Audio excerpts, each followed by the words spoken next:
বাবুই পাখির ডাকি বলিছে চড়াই, কুড়ো ঘরে থেকে করো শিল্পীর গড়াই। প্রিয় দর্শক, নতুন একটি ব্লগে স্বাগত। চলে এসেছি সিরাজগঞ্জ জেলার বেলকুচি উপজেলার ভাঙাবাড়ি গ্রামের বিখ্যাত একজন কবি, কবি রজনীকান্ত সেন, তার পৈতৃক ভিটা।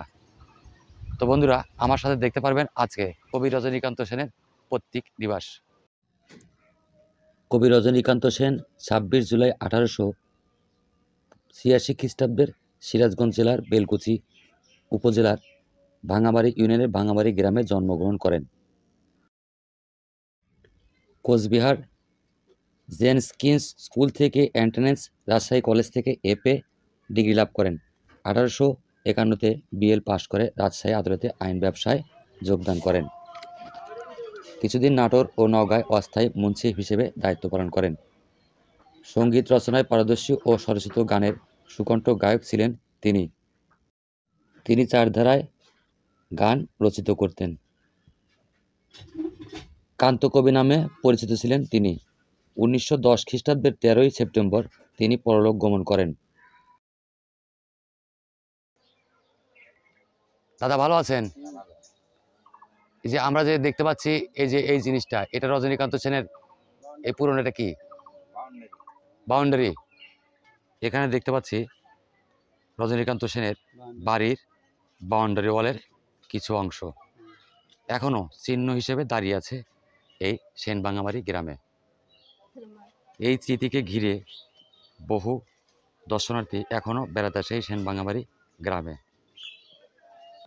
সেনবাড়ির পশ্চিম পাশে একটি পুকুরও আছে, যা সদৃশ্যমান, এখনো বিদ্যমান। এখানে দেখতে পাচ্ছি রজনীকান্ত সেনের প্রত্যেক বাড়িতে যারা বসবাস করে সবাই সনাতনী। তো এই যে মা বোন এখানে দাঁড়িয়ে আছে, দিদি আপনারা সবাই ভালো আছেন?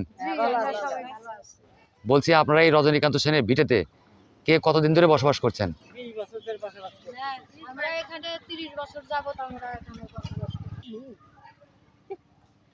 আপনারা পেশাগতভাবে কি কাজ করে থাকেন? আমরা পেশাগতভাবে আমাদের হাতের কাজ আছে, কুটির শিল্পের কাজ। আমরা কুটির শিল্প, বাঁশ বেতের কুটির শিল্পের কাজ করে থাকেন। বাঁশ বেতের কাজ করি আমরা। পঞ্চকবির মধ্যে একজন কবি রজনীকান্ত সেন। রজনীকান্ত সেনের পিতৃভূমি, এই জায়গায় তার জন্ম। রজনীকান্ত সেন বহু কবিতা লিখছেন, গান লিখছেন। ভারতের প্রখ্যাত এই ভারত মহাদেশের সুচিত্রা সেন, ওনার জন্ম আমার এই গ্রামে। উনি এশিয়া মহাদেশের মধ্যে অন্যতম একজন নায়িকা। ওই রজনীকান্ত সেনের উনি হইল আপনারই ছিলেন, নাতনি, মেয়ের পক্ষেরই। এই গ্রামে আছে একটি ইউনিয়ন পরিষদ, প্রাইমারি স্কুল,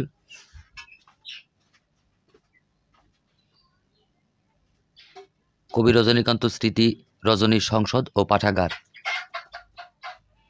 আরও আছে একটি হাই স্কুল।